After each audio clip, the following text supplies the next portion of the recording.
Hi guys, it's Andrew from RCBS. Today, we're going to walk you through how to use the AmmoMaster to reload 50 BMG.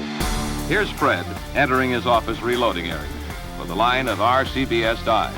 Modern equipment like this makes it possible for RCBS to turn out precision-eared equipment.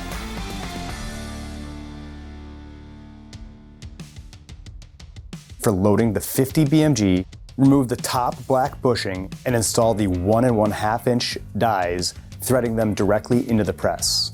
Set up your 50 cal resizing dies as you would any other sizing die.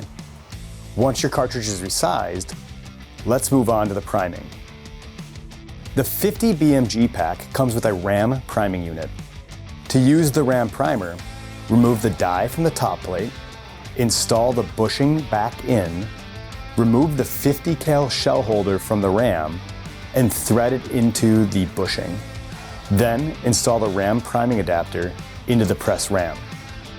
To prime, place the primer anvil side up into the extended primer rod assembly. Insert a deprimed case into the shell holder on top and lower the handle until the primer is seated.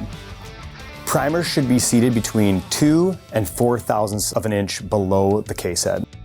You'll get a feel for the correct seating depth after you've primed a few cases.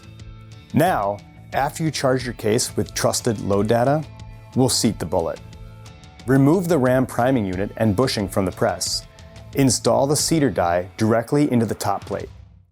Adjust the die for proper bullet seating depth as you would any other seating die. Insert your primed and charged case into the shell holder and seat your bullet. Now, you're ready to hit the range.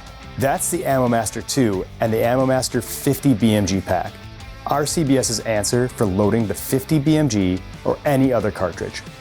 Questions? Drop them below. And be sure to check out all of our equipment at rcbs.com.